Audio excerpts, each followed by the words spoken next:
You're listening to In Bad Company. Today we're talking to Nate Silveus, a husband, fighter, and survivor. In 2020, Nate's life took a sudden and unexpected turn when he was diagnosed with cancer. We'll talk about the moment everything changed, what it felt like to face the unknown, and how in the middle of chemo he planned a wedding. This isn't a story about illness, it's a story about resilience, faith, and finding yourself when everything else falls away.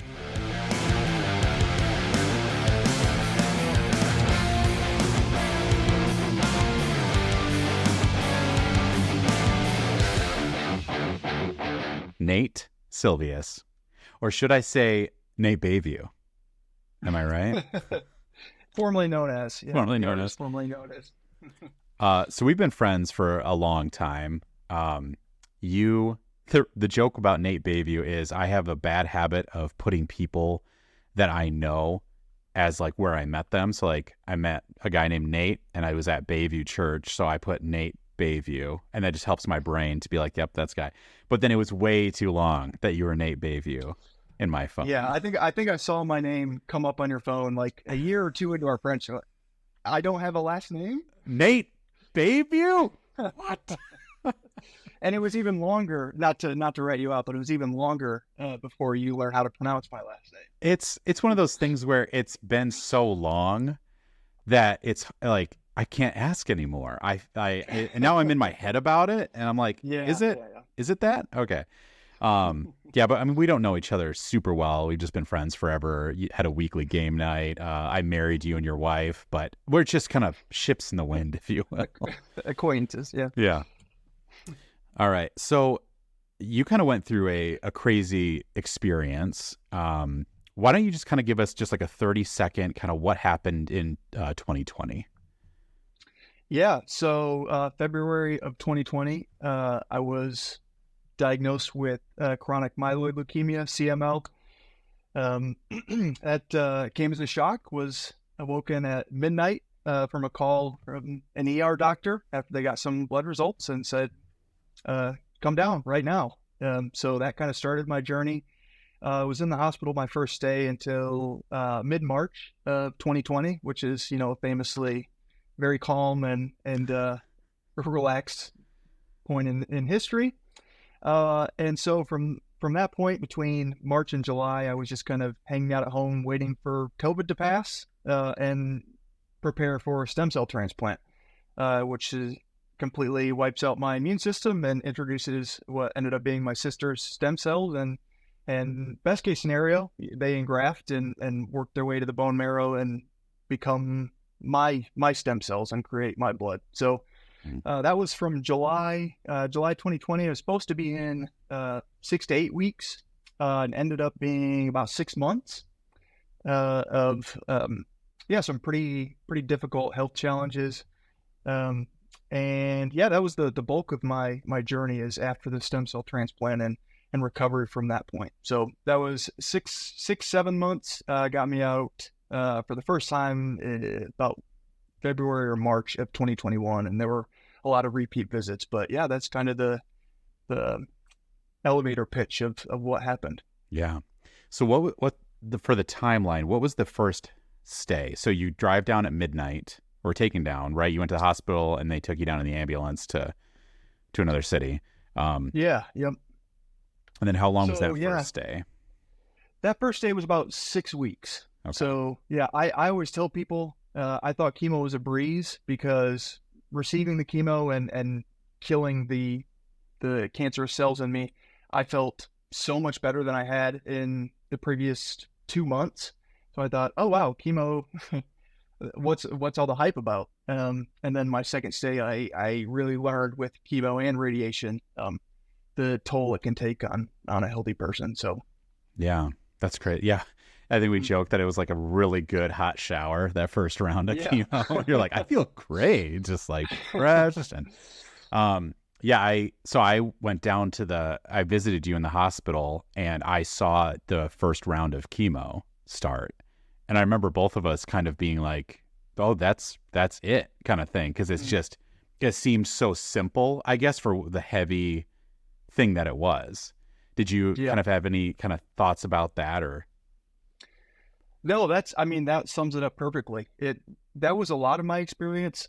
Also later on with the stem cell transplant, it just an IV bag hanging and dripping into you while you lay there. Yeah. And there, there's a lot of preamble with both of those. Like the nurses and workers are all suited up in hazmat gear to hang the bag and get everything started. But at the end of the day, yeah, I'm just laying in bed. Yeah. Let's so let's set the stage a little bit. So what were you doing right before this diagnosis? Yeah, so I was starting my second year of being a flight instructor at a college in Traverse City. Really working my way with the goal of becoming an airline pilot. I was about halfway there with my hours to be a commercial airline pilot. And leading up to it, I looking back, I can definitely see the effects. A year prior to that, when I got diagnosed, being chronic myeloid leukemia, it happens over an extended period of time. The doctor said I probably had developed it 18 to 24 months prior to that. Wow. So during that time, I was, really, really struggling to get established. Obviously, I had you and a lot of other great friends, but just having a hard time fitting in at work, and was having some dealing with depression, and I was gaining a lot of weight. And so I think it was definitely both kind of working in tandem, but I didn't really, the alarm bells weren't going off because I just thought I was depressed and treating my body poorly. But as the time went on, gaining more and more weight, getting more and more fatigued.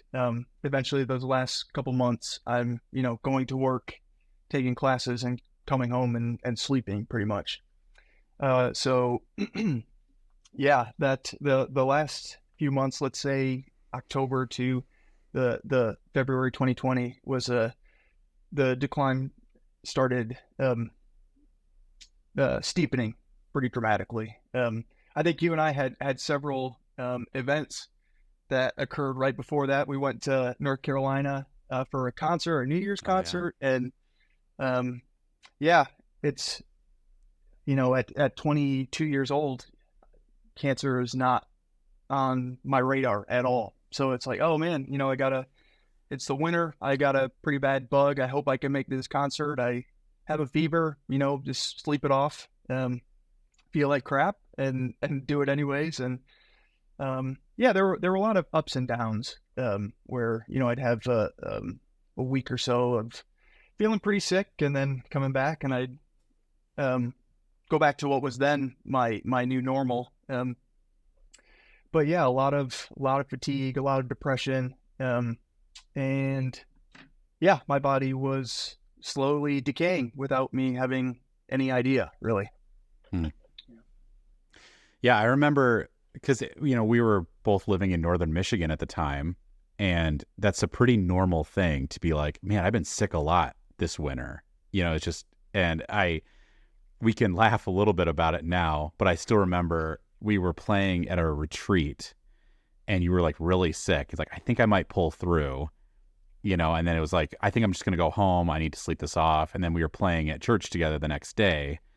And I was like, I remember telling you, it's like, well, hey, if you're sick, I'd rather you play Sunday morning than Saturday night. So why don't you just go home, get some rest? If you can't play tomorrow, that's cool. But, and then you showing up at church and be like, I feel better today. And in the back of their heads, they're like, you have cancer. And it was just like the craziness of looking back at I think I can pull through. I think I can play. Yeah, I think I'm good, and then that Sunday night, I think, is when you went down to the ER, if I remember correctly. I think it was Monday or Tuesday night. But yeah, it was right. That was the next day. Same weekend. Yeah. Yeah. Caroline and my wife now, fiance at the time, we always joke. The week leading up to it, I was off of work for a majority of it. I was pretty sick, and she got me a little care package of chicken noodle soup and cough drops, and really with the best intentions, but it is just so silly looking back on it, having no idea what's going on. Here, have some noodle soup. It'll cure cancer. Exactly. Oh man. Yeah. Yeah. It's just, yeah, I think about that time all like a lot just because of how fast it happened. And look from the outside, we were around each other quite a bit, especially at that time. And obviously your fiance, like, no, I don't think anybody knew that there was something more serious. Would you agree with that? Yeah. Yeah. I didn't know either. Yeah. Yeah. I don't know. I could be wrong. I don't think it's that, I put on a tough persona or think I'm, have a great pain tolerance. It's just, it doesn't, I don't know. I guess I'm afraid of being dramatic. Like it seems pretty silly. Yeah. Now looking back at it, but it's like, oh, it can't be that bad. Like Yeah. I'm not dying. And yeah, I was wrong. Yeah. Yeah. Yeah. It's a sad thing that you kind of have to laugh about because you're like, you were dying and it's Yeah. like, you didn't understand that. Yeah. I remember thinking, because I think a lot of us that were around you at the time wouldn't have said anything because it's like, yeah, it's a hard year. It's a lot, and then, yeah, just that crazy diagnosis. So when you heard that diagnosis for the first time, did they say it was cancer, leukemia? What were the words they said? Yeah. So, that afternoon of the diagnosis, I had gone back to just urgent care. That I had done it about a week prior. I just wasn't getting better, and they tested me for the flu. I don't think they would have tested for COVID at that point. Not sure, but the regular just infections. Say you're all clear. Stay home from work for a few days. So that was the week prior. Still not feeling better. I go back in, and they said, let's do a blood test, and if something's wrong, you'll hear back from us. So that was in the afternoon. That evening, I was woken up just after midnight with a few missed calls. Finally got a hold of the guy, and yeah, he said, you need to come to the emergency room right now. We think you have leukemia. If you don't have someone who can drive you, we will send an ambulance. So yeah, that, kind of the understatement of the century. That was a world changer for me. Just total shock. Yeah, no, I don't remember being emotional. Just, yeah, numb and, the instantaneous adrenaline rush of fight or flight. So yeah, just in total shock. I called both of my parents. My dad was on a work trip. He was out of town, and my mom was at home down in Southwest Michigan, about 4 hours away. And, yeah, called them both separately and said, hey, I am about to head to the emergency room. They told me I probably have leukemia. Yeah, and they both prayed with me separately on the phone and gathered myself up. Caroline drove me 20 minutes to the hospital. I can still vividly picture the dark drive down the curves of 72 down coming to the bay and praying together, driving and just, trying to not jump to worst case scenario, but not doing a great job of that. Yeah. Really, there, there's a wide range of what cancer could mean. And I didn't really know anything about leukemia, but I knew it sounded pretty scary. And I knew that a lot of people died from leukemia. So it was just, let's get there, get to the hospital and take it minute by minute, really. Yeah. What was that car ride like? What was like the tone? Very quiet. Yeah. Yeah. I remember after Caroline prayed with me, I remember feeling a lot of peace, but there's not a lot to be said, really. I know there was a lot of anxiety for both of us. But yeah, it was a long 20 minutes and an even longer 2.5 hour ambulance ride to Grand Rapids. Yeah. Yeah. So you lived in a town that was like a smaller, I guess, that you went to the ER and then they transferred you down to a larger hospital a couple hours away. Right? Yeah. Yeah, yep. So they almost immediately, yeah, the doctor who called me came in, just wanted to make an appearance, kind of just reiterated, "We think you have leukemia." And I remember, yeah, being really scared and said, like, is there any possibility that, it's something else? Said, No, I'm sorry. You have a really long road ahead of you and we can't do anything for you here." So yeah, 2.5 hours to a larger city with a hematology oncology department, and arrived there at about 5 o'clock in the morning and met my new oncology doctor at about 6. Yeah. Wow. Was what the I mean, I'm sure so many different emotions. Was it a gradual buildup, or is there like a lot of different kind of emotions bouncing around during that kind of 24 period? Yeah, yeah. Um, I think the prevailing emotion and energy for a very long time was just shock. Um, it's yeah, like I said, it just was not on my radar at all. Was not prepared for or expecting to deal with a cancer diagnosis in my early 20s. Um, and I'm sure there were plenty of tears shed, but I don't. A lot of the time in the hospital, honestly, is pretty difficult for me to recall. I lean really heavily on Caroline, who was there almost every single day for both stays, for memories. But yeah, um, I remember specifically meeting my doctor, Dr. Breaker, for the first time, coming in really early in the morning, and um, he was exactly the type of person that I needed at the time. He was very somber, very straightforward, but sensitive as well. Like he did a very good job of dealing with all of the fear, all of the huge emotions, and laying things out clearly, laying the plan out, and really saying, we're gonna do our absolute best to make sure you have the best outcome possible. And yeah, he was really incredible, and have a lot of good things to say about him. That's really cool.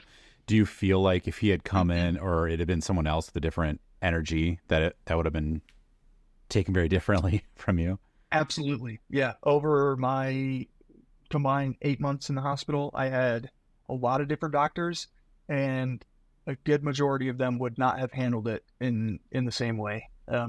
We It's kind of later on in the story, but at one point, a doctor comes in. I spend probably 10 days in the ICU at one point.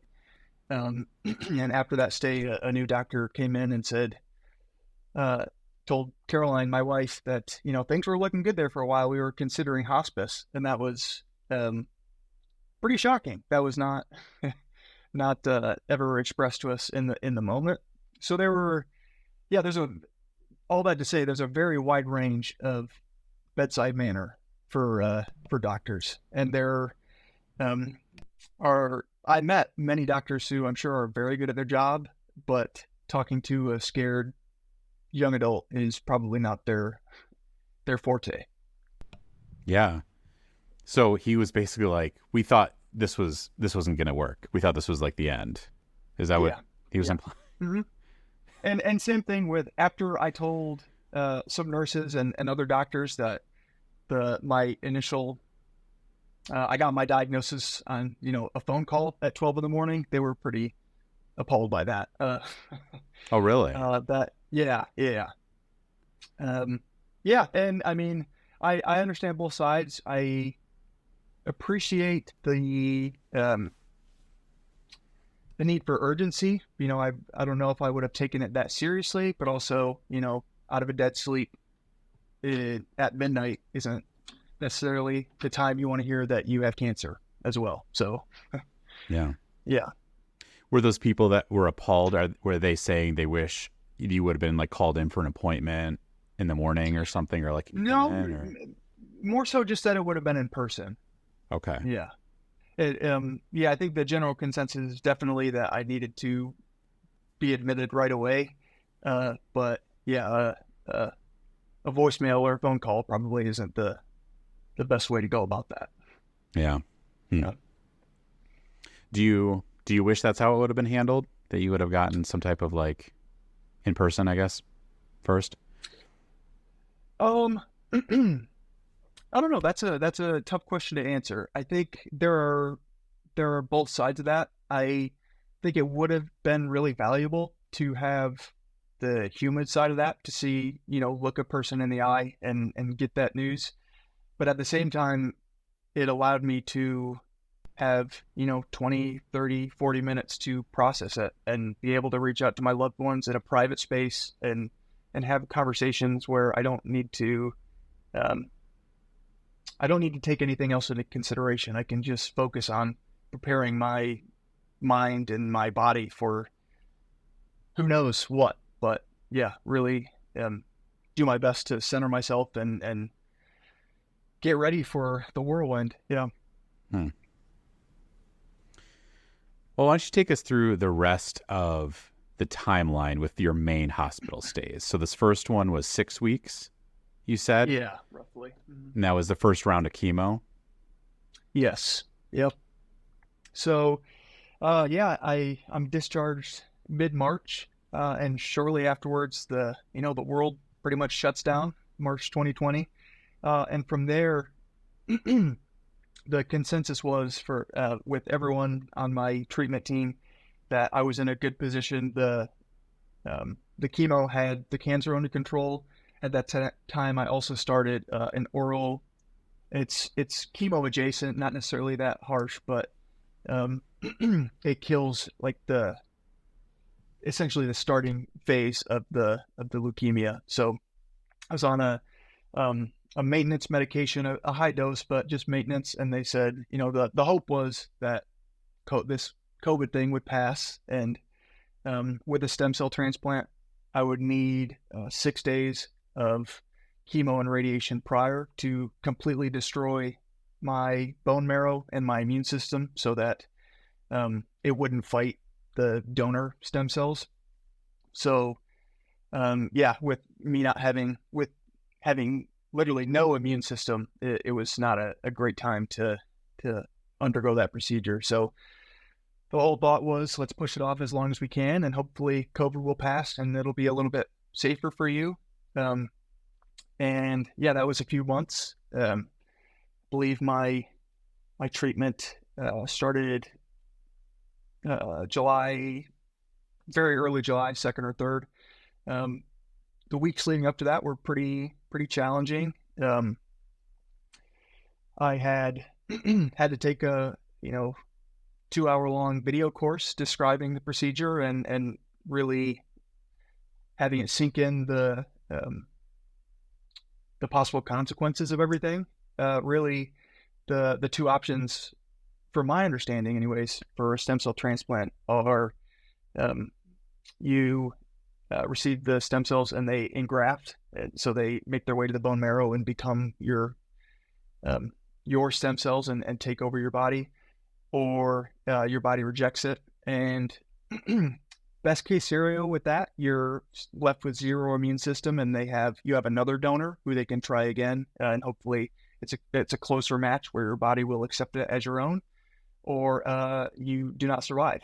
So that was yeah, at that point I was 23 years old and having to discuss creating an advanced directive, what to do with my body, what I want done, if I'm incapacitated. Really, yeah, really heavy stuff. And I think it's there's two sides to the coin. I think one, it's probably my personality not to take things too seriously. I think humor and lightheartedness is how I deal with a lot of emotions, and a lot of difficult subjects. But I also was just not emotionally equipped to handle what I was up against. So I didn't really have anything other than lightheartedness in my toolkit to really process the entire situation. And I'm sure that was hard for, loved ones close to me. But at the same time, I think it really helped me as well, because I can get pretty, I don't know, stuck in negative headspaces as well. And I don't think that would have done a lot to help me in the current situation. But back to your question, yeah, I had 6 days of chemo and radiation. Radiation was twice a day. I had total body irradiation. So instead of the machine being close up and having the radiation focused on a single point, I was about 20 feet away across the room. And they shot a beam of radiation over my entire body. I was in a contraption with a bike seat, literally a bike seat, just holding me as still as possible. And 15 minutes on the front, flip around, 15, 20 minutes on the back, with some blocks in between myself and the machine to protect my vital organs. But yeah, that paired up with chemo to completely, they would call it a lethal dose of radiation. Like, the idea is to completely destroy all stem cells and everything in the bone marrow, so you're ready for some new stuff. So after that, what they call day 0 was transplant day. I received my sister's stem cells, once again just in a cloudy white IV bag, gravity dripped right into my arm. You could actually see individual stem cells in the line. It was pretty crazy. And that was another thing, like you talked about, with chemo, that, the last, 5 months have been leading up to it. And then it's just a couple nurses standing around in the room and myself and Caroline. So during the second stay, it was during, I don't know, the height of COVID, but it was definitely a factor. And being on a bone marrow transplant floor, everyone is very immunocompromised. So no visitors. Caroline was thankfully allowed to stay with me, but she wasn't allowed to leave the hospital. And further along into my stay, she wasn't allowed to leave the room, just to protect my immune system. So yeah, that was day 0, transplant day. And from there, it was supposed to be about 6 to 8 weeks of recovery, building up the immune system, the new stem cells engraft and kind of take over and start rebuilding your blood counts so you can fight off infection. And that didn't happen for a very long time. So there were a lot of secondary issues that came up during the process. I had an episode of seizures at one point that was, they believe, medication induced, but that really set me back in my recovery pretty far. I also regularly dealing with infections, blood transfusions. Another major issue was a virus in my bladder. So what I was told, in the way I understand it, is that most people, or a good number of people, have this virus in their system, but a regular immune system suppresses it no problem. But with having no immune system, it kind of ran rampant. So had a lot of blood clots in my bladder. Eventually, at one point, they were having a procedure to remove those clots, and the virus had eaten my bladder so badly that the doctor said it was like wet tissue paper, and my bladder just ripped open. And yeah, he said, I was told they literally took handfuls of blood clots out of my bladder and had to stitch me back up. And that was a 1 or 2 hour procedure turned into several hours. And when I woke, I had 2 tubes coming out of my lower back, 2 tubes in my front, and a catheter. and had to figure it out from there, really. Just another setback, another adjustment. So after that, I believe is when I was transferred to the University of Michigan Hospital for a more, really the hospital in Grand Rapids said, we've done all we know how to do. You're not getting better, so let's get another set of eyes on this. And it was transferred down there. And yeah, really from, I'd say, November or December until I was discharged in February or March, it was almost every week or two. They're saying, okay, if you remain fever-free for the next 48 hours, you can go home.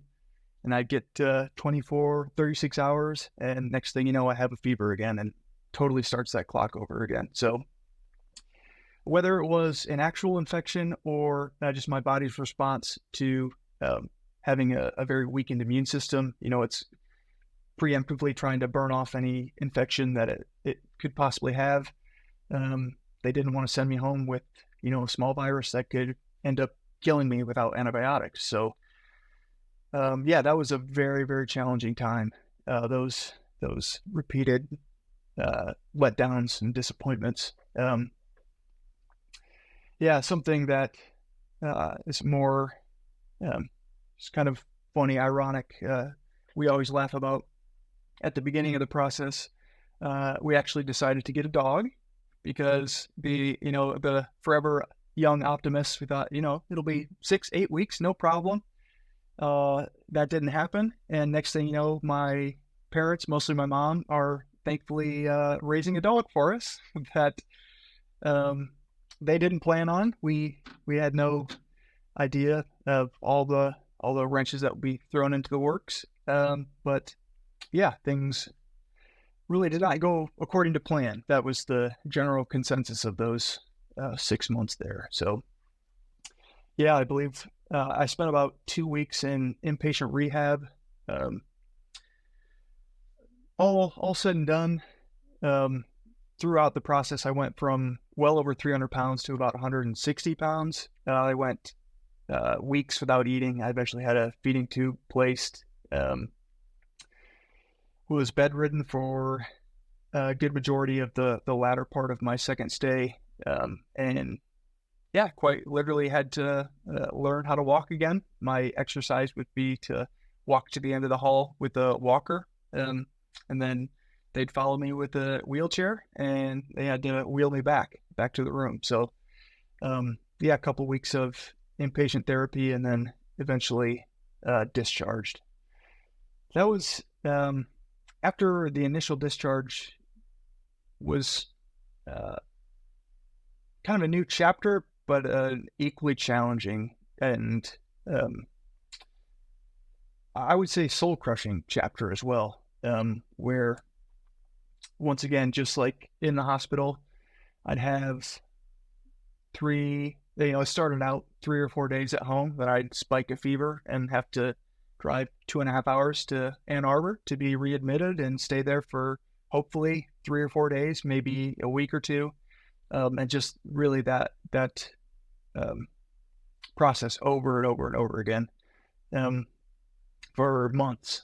And thankfully, each time the amount of time between hospital visits extended. I was, slowly getting better, but it was very incremental and really, really tough to see when you're in the middle of it and you think, oh no, I'm going back to the hospital where the worst moments of my life have been, and I don't know when I'm going to be home again. So yeah, that was a very long-winded overview of everything that happened. But yeah, that was the majority of my second stay. Well, I appreciate you sharing that. I think going home must have changed definitions for you so many times, right? Like, yeah, you that first, especially that year-long stay, you're like going home, you had a vague idea, right, of what that what you thought that meant, I guess. Hmm. Yeah. Yeah, man.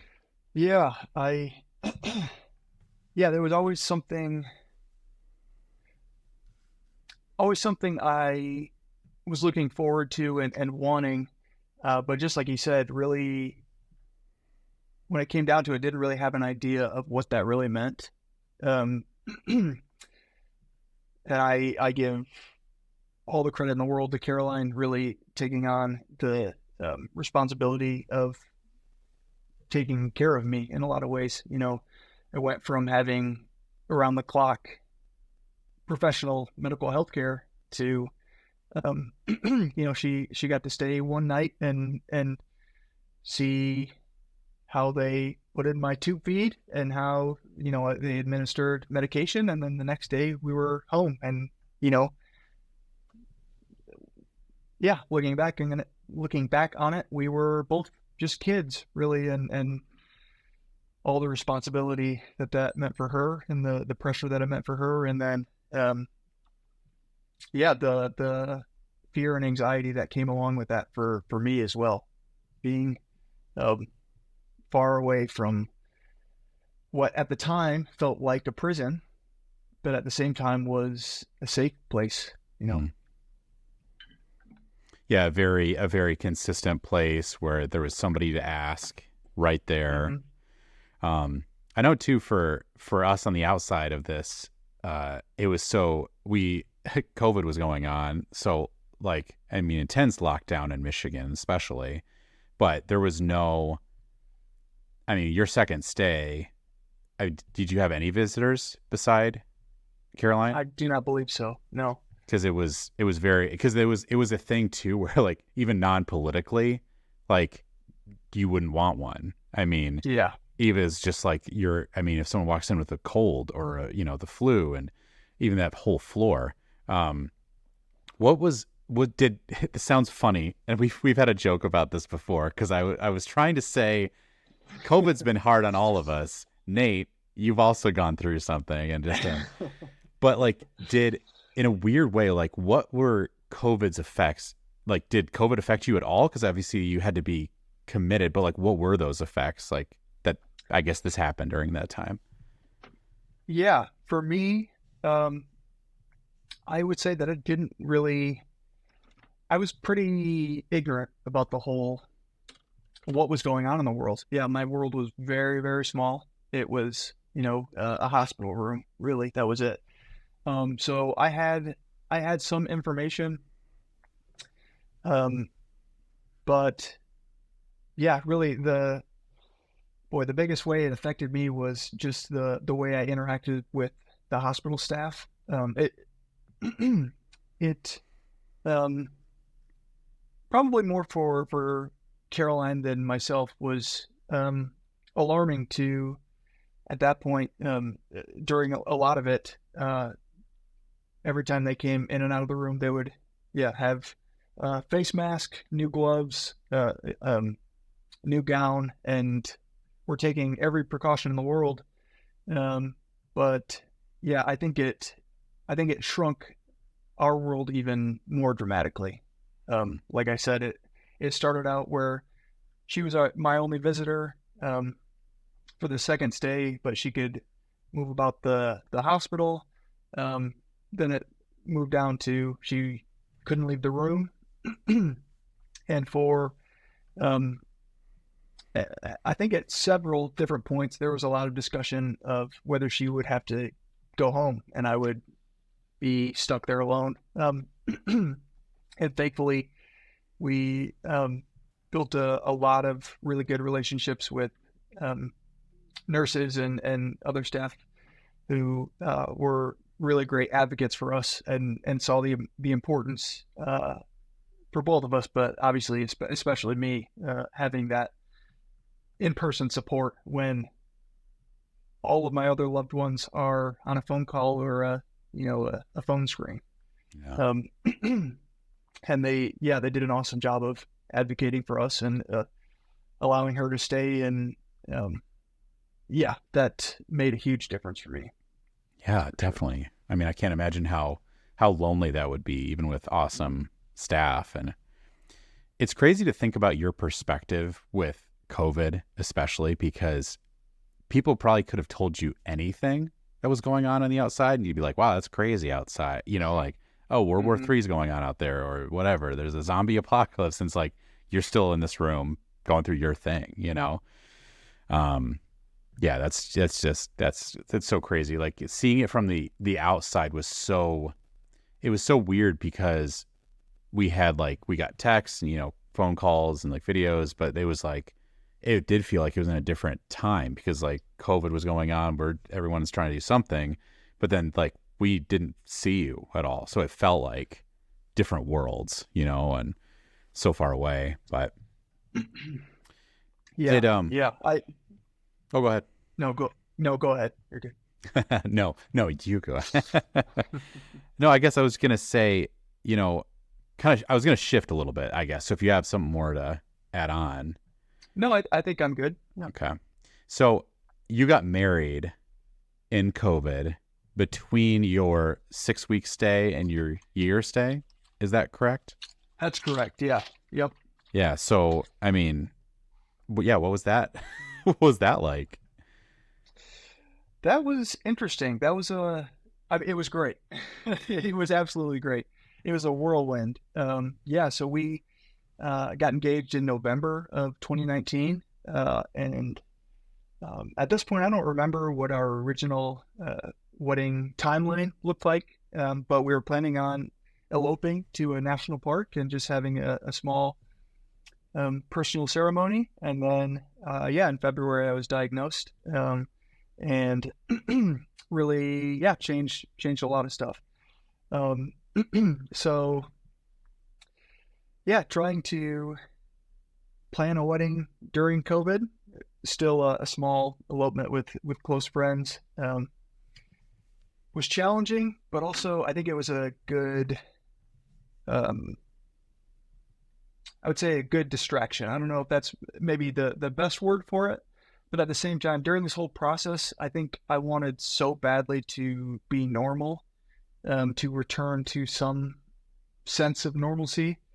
And if that was, you know, a wedding day that maybe didn't look like we thought it would 4 or 5 months prior, it was still something tangible that quote unquote normal people do. And that was planned and what we wanted, that we could control instead of something that was just happening to us. Yeah. So I think it was a very powerful experience, both the act of marriage and then what that meant for us moving forward as well. I think having something like cancer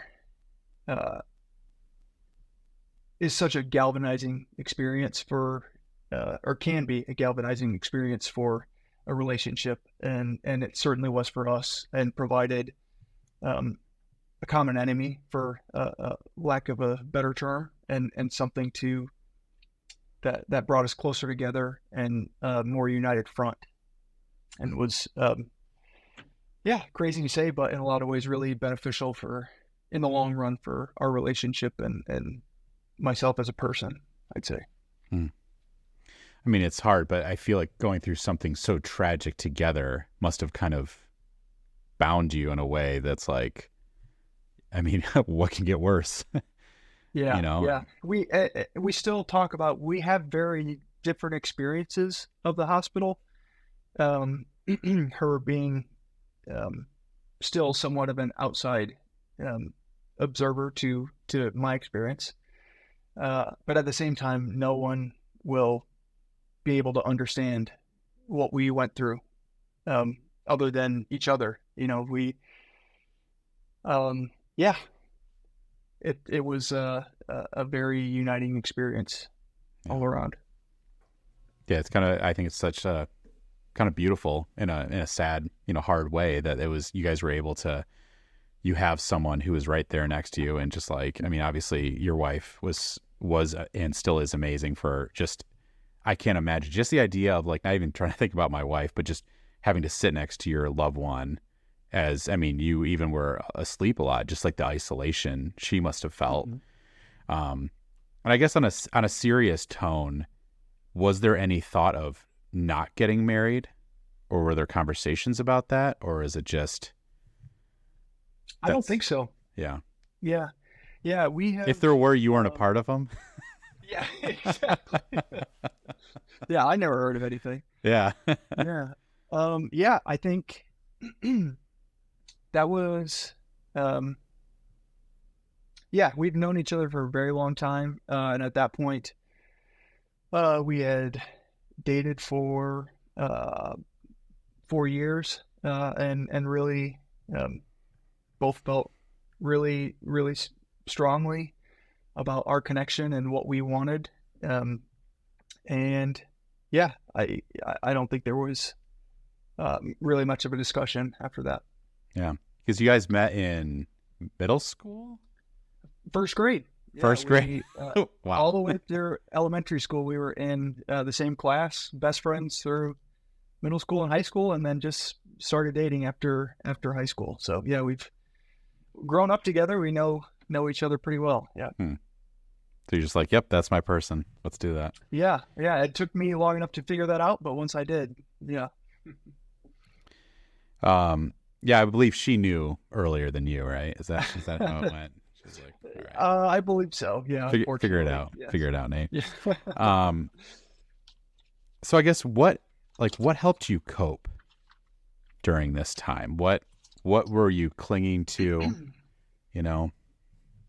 Yeah, there were several key factors, I'd say, that really got me through that. The two biggest ones would definitely be Caroline and my family in general. I felt a deep responsibility to do my absolute best to survive for my wife and my parents and my siblings and everyone that I loved. There were many days in the hospital and outside of the hospital that I didn't really care to survive for myself. But the idea of, I don't want to say letting people down, but seeing how deeply I was loved and what I meant to people, I really appreciated that and wanted to. Yeah, it was difficult to think about the hurt that would be left in my absence. So, yeah, the support and love of the people closest to me, and also my faith. My faith has certainly changed quite a bit over the last 5 years, but at the same time, then and now, I believed and believe that, something out there cares about me and loves me and wants what's best for me, even if that means 8 months locked in a room. Having the faith that something good will come from this, and yeah, I'm being cared for. That was a huge thing to lean on during the darkest moments. And like I referenced before, I think humor got me through a lot. I hesitate to say that I tried, because I think it's just, like I said, I don't really know how to be any other way. So when nurses would come in, we see them, for 12 hours a day, 3-4 times a week for months on end. You build relationships and get inside jokes and look forward to seeing people. And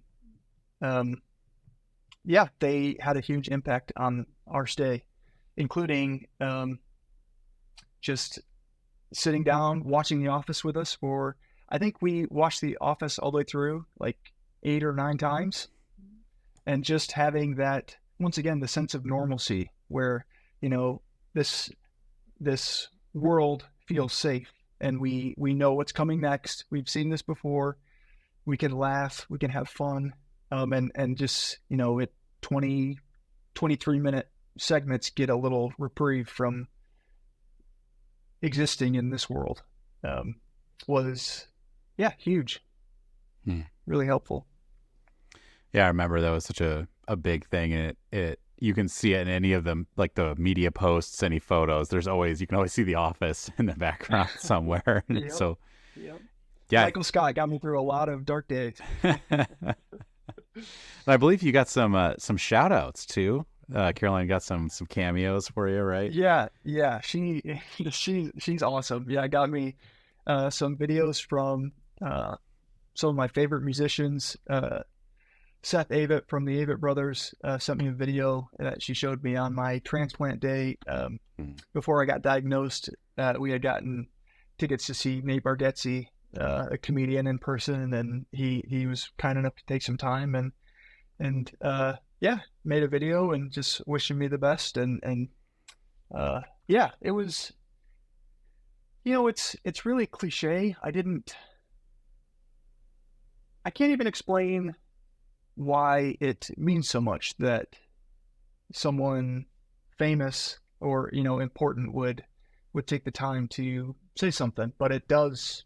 I don't know. It meant something that people outside of my world cared as well. And it was, really special that she took the time to make those happen. Yeah. Well, I think it's the importance of being known, right, and seen, and that probably just added to it. You weren't forgotten. Yeah, that you were cared about, and just like your willingness to not give up, was just really like it was hard. It was hard to see you go through this, man. And it was just like, I'm so thankful you're still here, and I'm thankful that like you're that you didn't give up. So appreciate that. So, thank you. So I guess kind of jumping around a little bit, but like, how did people react? You said about your parents, prayed for you. I actually like to start there. Like, what were their individual reactions? Because you talked to them separately, I believe. Yeah. Yep. So they weren't physically together at the time. My dad was on a work trip. I think how they reacted was kind of a microcosm of their personalities, and I mean that in the best way. For both of them, my dad was for a man who grew up in his time, fairly emotional, I would say, and I really appreciated that in the moment, just to be able to, as a man, express his fear, his sorrow, and still have that strong support of, I'm going to be here for you. I love you. We're going to do everything that we can. And that sense of consistency that you need as a kid, and then when things like that happen, it takes you right back to that scared little kid again, that you need the sense of security that your parents can provide. My mom, that was tough. Really, emotional and tearful for, I think, both of us. But at the same time, she has such an interesting perspective that I can be frustrating at times, and also envy that she can relinquish control, I'd say. Whereas in her mind, not just in her mind, but in reality, she's 4 hours away. It's 1 a.m. There's nothing she can do. Not to say that she doesn't care or didn't stay up all night. I don't know. But just that ability to I don't know, just kind of let it be what it is for now, and say, um, let's handle this, or um, she took the responsibility of handling it for herself until we were able to, see each other in person, and embrace and cry, and just, yeah, feel that personal comfort, Mm. if that makes sense. Yeah. Yeah. Like maybe she was able to kind of like compartmentalize maybe. Yeah, in some ways. I try to. It's hard to find a way to say that without making it look like she didn't care or wasn't affected by that, Right. which I know is not the case. But yeah, the ability to, compartmentalize and say, let's. I have to let this go for now. Yeah, I can't hold on to this. Can't do anything about it, I guess. Yeah. So, we had talked a little bit before we started recording about, you heard about other people's kind of reactions after. What was that kind of like, hearing about this from other people's perspectives? And Yeah, that was it was very, very moving for me, and didn't happen until well after my discharge and recovery, and me resuming a more normal life. Yeah, like I said before, the experience was so consuming, and our world got so small really, really quickly, where, the priority is survival, and it's all really just an internal experience. But afterwards, hearing stories from you and my brothers, and people who are closest to me, hearing how deeply affected you were, is really, really, yeah, really, really touching. Like, of course, I know that I'm loved and cared for, but just to hear, another man who I deeply care about just say, when I heard the news, I wept. It's such a visceral, personal experience to, express the genuine care of someone. My brother and his wife were on vacation in Thailand when I found out and they found out, and there was a lot of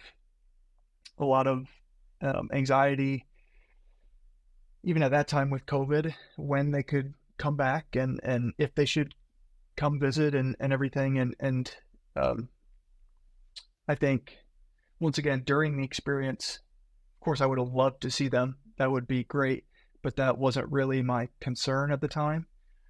But to get, years afterwards, get his side of the story of, being on the other side of the world and hearing that your little brother has cancer, and you don't know when you're going to get to see him again. Putting myself in his shoes, and just hearing his experience really drives home how difficult this experience was for everyone close to me, and once again, like I said, just how much I am loved, which is really, really meaningful to me. I remember a mutual friend of ours, it was in a joking way, but one of his, like, he said in passing, like, oh, I can't do this, I'm going to die, kind of thing. And then the guy was like, I'd be sad if you died. And he was like, that might have been the nicest compliment someone's ever said to me. And obviously a little dark humor there, but I think it's interesting when we have a lot of people we interact with and we smile at and say hey to and chat with, but then it's like, oh, the person I joke around with at work, or my friends, like, would they actually care? And I feel like you really got to kind of see that. You saw the caring of people, which in a very hard, wish it wouldn't have happened way, you kind of were given a little bit of that, that gift, I guess. Absolutely. Yeah. Yeah. We received an overwhelming amount of support from loved ones, acquaintances. The the college that I was instructing for at the time it sent one of their planes up and had a flight path that said Team Nate and sent it to me, and just just like you said, even though it's just a small gesture, it's not so small in the moment when your world is crashing down. To see people love and care about you and remember you and see what you're going through and are supportive. It's a really, really powerful thing. Yeah.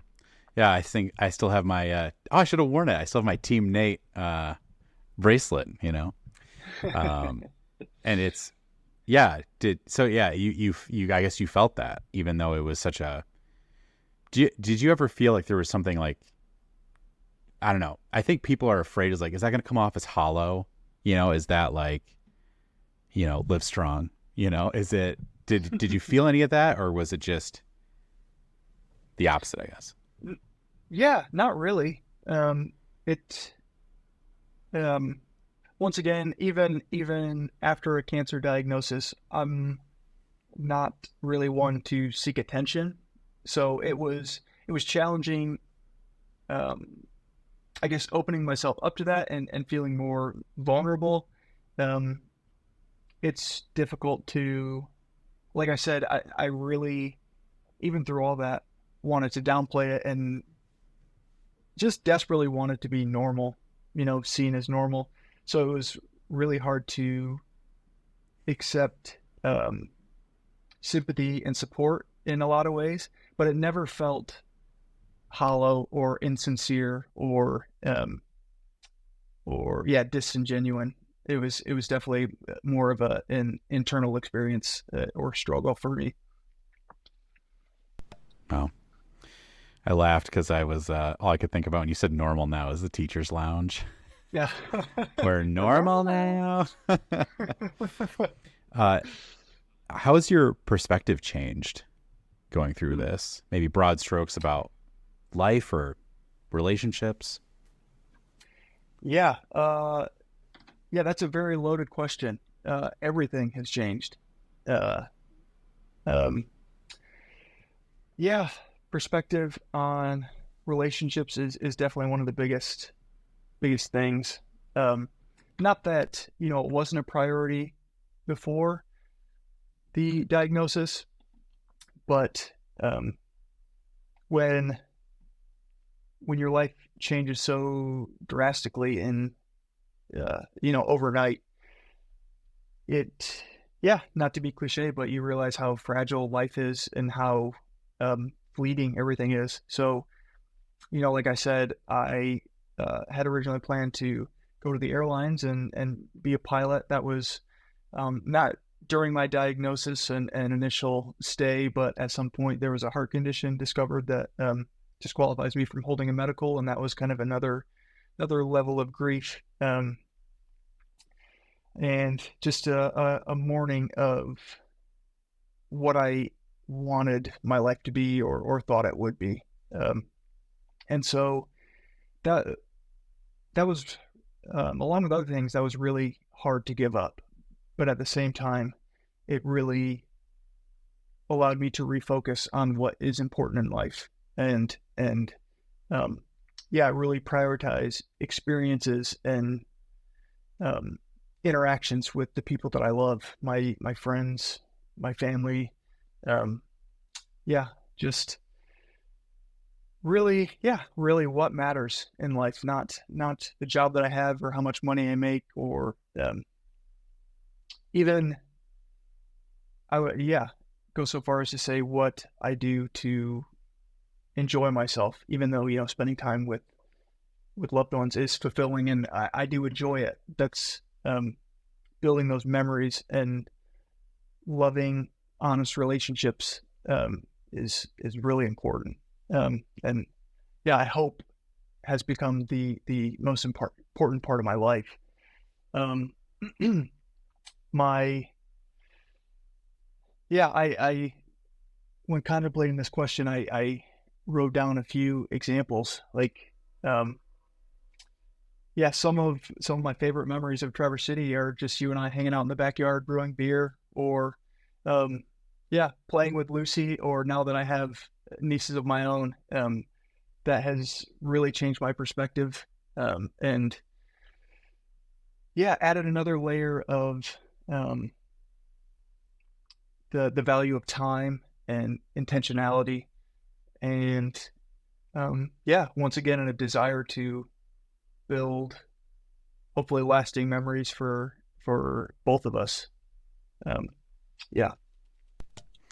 Yeah, I was gonna say my daughter was and is still a big fan of you. So I just remember I remember seeing her, like, you'd come over and visit, and just like her sitting on the couch next to you and just like staring at you, just like full on crush mode. I'm like,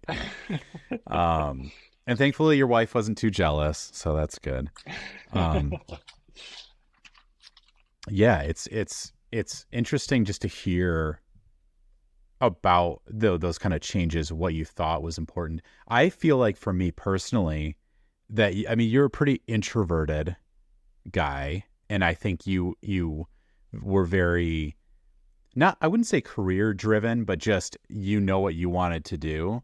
You had a plan, and then even to have you move away and intentionally move towards family, I think was something.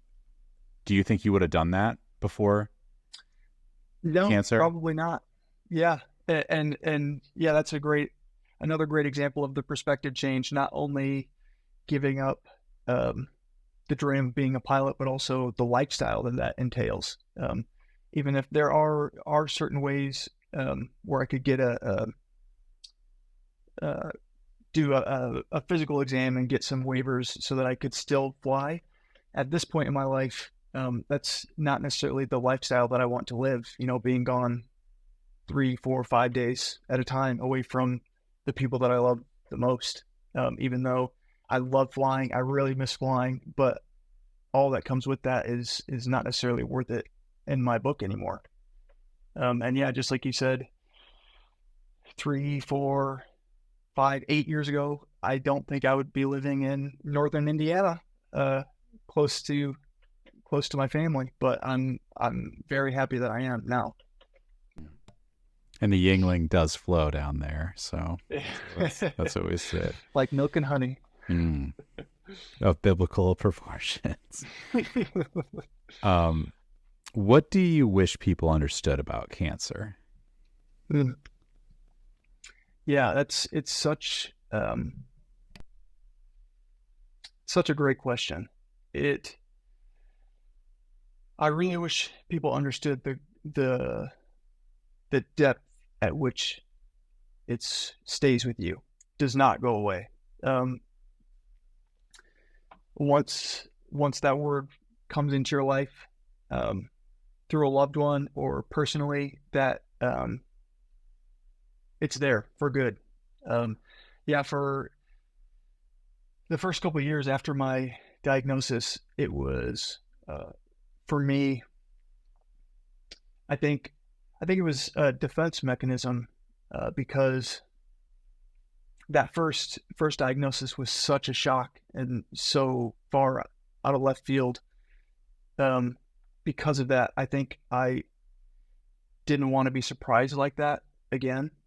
So my mindset, unfortunately, was, well, yeah, this is probably going to kill me. I hope I have 5 more good years. That would be awesome. But this will probably be the end of me. And that's still a work in progress to come out of that.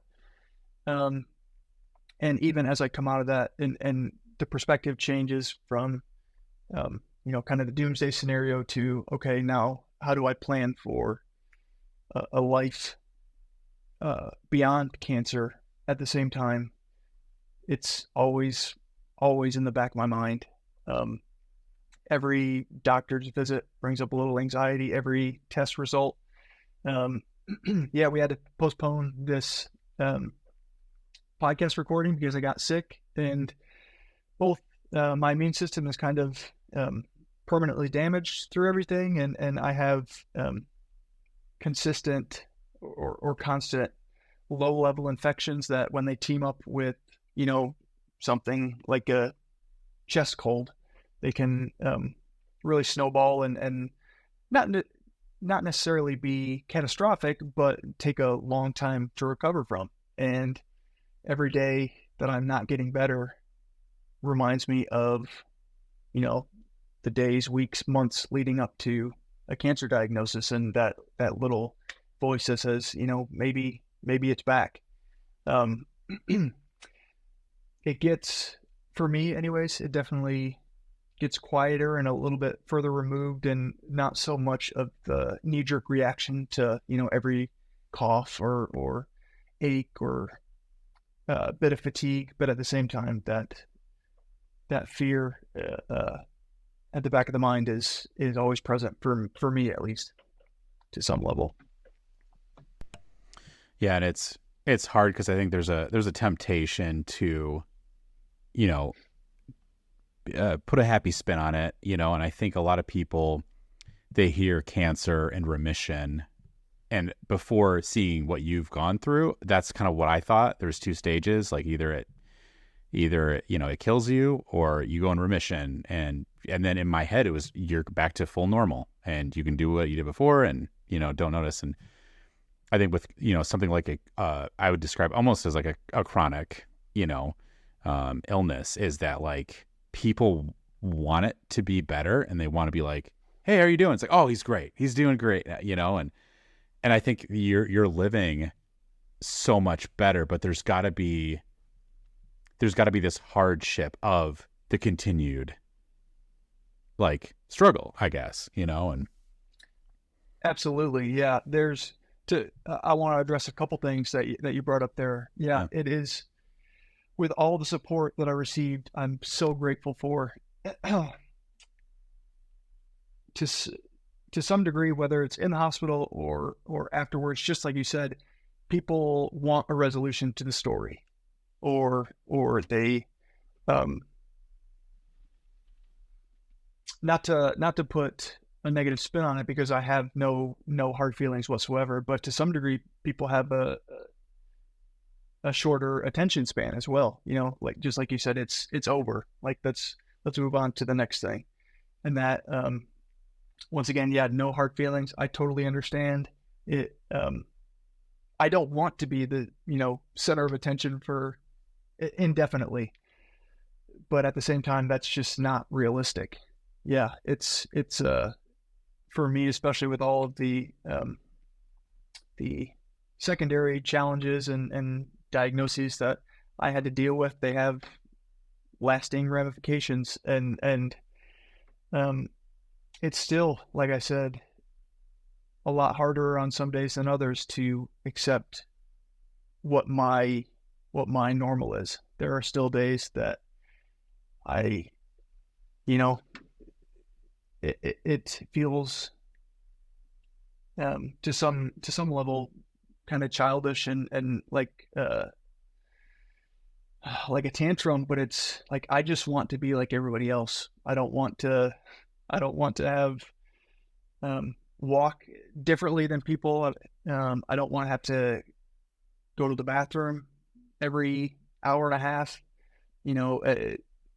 I just want to be like everybody else, and a lot of times it's difficult to accept that that's just not going to happen. My life is forever changed. I hope too people who hear this too can maybe rethink people in their own lives that are going through similar things. That like maybe we would assume they're all good, or even for people who are going through it that they feel seen by that. Because I think there is. I'm sure. Do you get the feeling ever of like, well, I should be over this. I shouldn't act like. Do you get that? Oh, absolutely. Yeah, that was. I've always dealt with a pretty tough inner critic, and negative inner dialogue, I'd say. So that was, and still is, a really tough challenge that, like, even now, yeah, I'm 5 years past a cancer diagnosis and I have this, and this, that I'm not where I want to be at. I'm not normal. I should be better. I wish I could just totally forget it all and lock it in a box and not be reminded by my body or my physical limitations or the fear and trauma that fairly regularly comes up. I wish it ended in 2021. Yeah. Yeah, it's hard to kind of come to that sober realization, because like I was just like, I mean, I'd love to end this on a super positive, like, but you're all good now, like, and I know you want that too, and that's hard, but I think it's important for people to know that that's the cost. Sometimes that's a lot, but at the same time, I do want to say, like we talked about with the perspective change, I think just like we said there, it also, in the good moments, makes it that much more valuable. Like I said, I brought up my nieces before. My first niece was born just within a few days of my diagnosis anniversary. So not the same year, but within a few days of, the time when I got diagnosed. And that, I'm not a father, so obviously I can't relate to what that feels like to be a dad.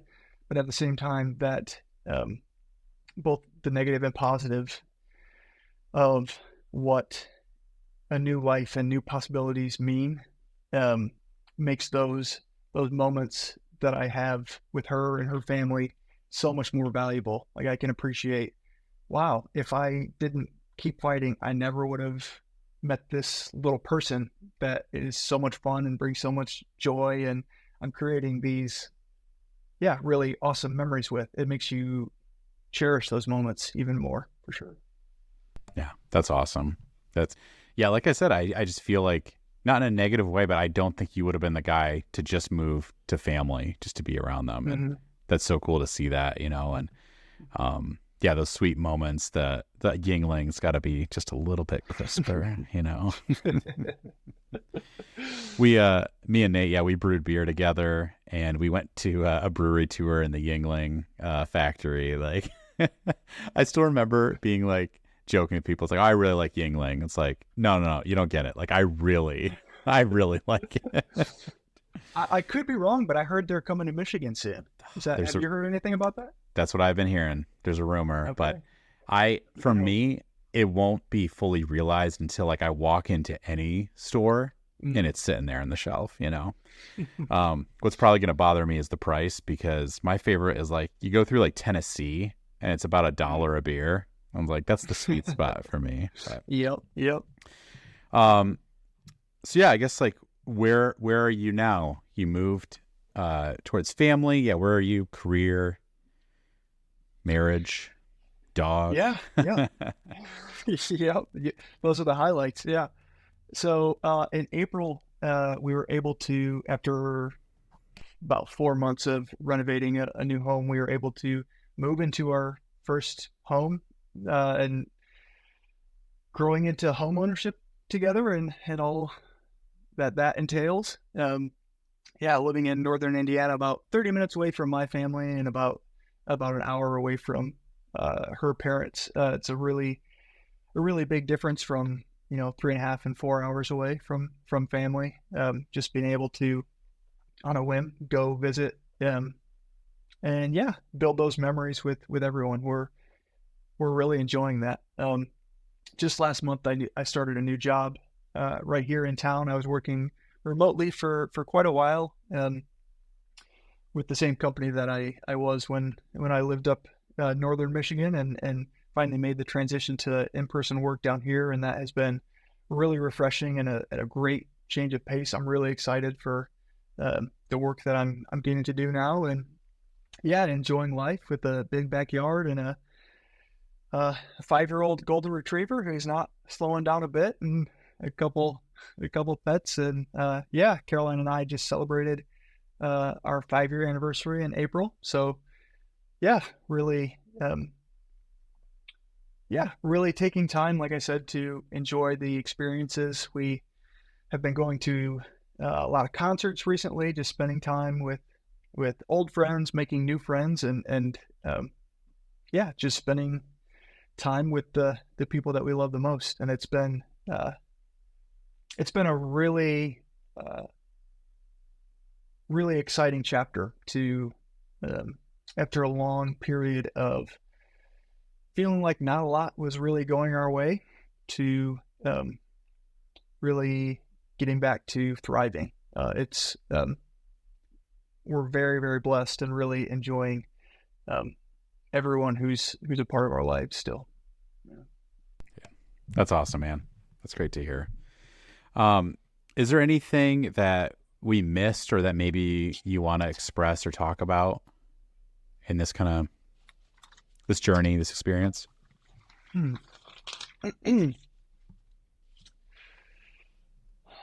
Boy, I think I don't really know how to talk about it because I still haven't figured it out myself. But I think um, it's a challenge for a lot of men who grew up like we did, with more traditional ideas of masculinity and and how to process emotions. I think that's a really valuable conversation to have that I'm certainly not qualified to lead. But as I reflect and unpack more and more of my experiences from those times, I can see how helpful it would have been to have more tools in my emotional tool bag to deal with everything. And of course, it's no one's fault that I didn't have those. Um, and it certainly wouldn't have solved everything. You know, no 22-year-old would have the tools to really take on um, all that cancer diagnosis entails. But at the same time, it's something that I still struggle with as a man raised in traditional masculinity, where I struggle to even now communicate my emotions. Like after all this saying how how much my perspective and values have changed to relationships and experiences with loved ones, it's still a challenge to look someone like you or a family member, people who I really love, and be able to say, hey, I love you. I'm thankful for our interactions. I'm thankful for what you mean to me and who you are as a person. And I think that is a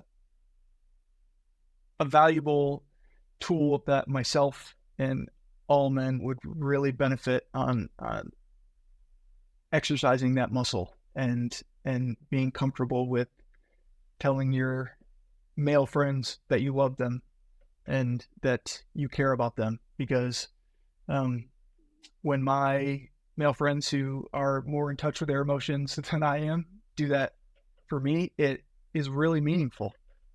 And I think, like we said, things can change overnight in a minute. And I think it's really important to have the tools and be comfortable telling the people that you love them. It's really important. So I don't know where to go from there. And I don't really know how to do it super well myself, but I know that it's important to me. No, yeah. I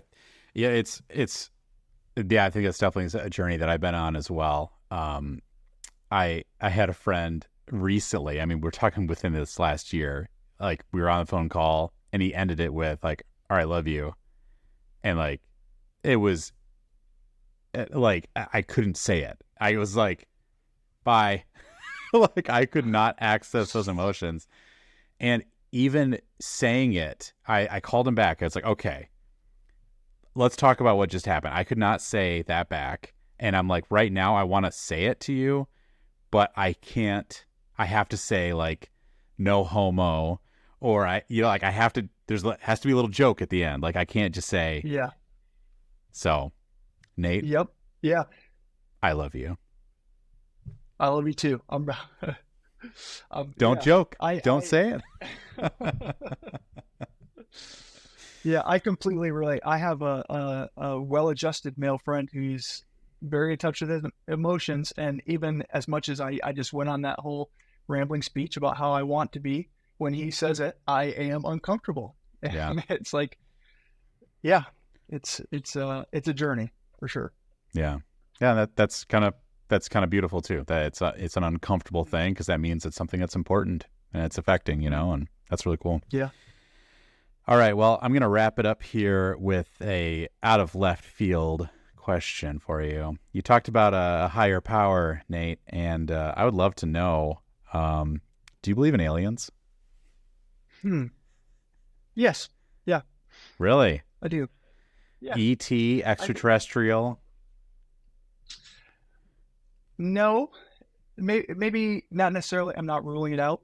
I have been working on taking a step back from definitive statements, because there's very little that I know for sure. But at the same time, I am pretty confident that there is, something outside of what we can, our universe, our level of perception. So, Do you think there are life, I guess, on other planets? Or are you talking more multi-dimensional kind of beings? Or yes to both?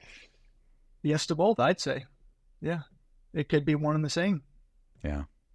Well, I'm just along for the ride. I'm just along for the ride. Well, I appreciate that you don't make definitive statements, because only a Sith deals in absolutes, as we both know. So, normally I ask if somebody needs to plug anything, but is there anything that you want to point people to, like a resource or something that really got you through, or even just, something to shout out, or I guess anything like that? Let's see. Nothing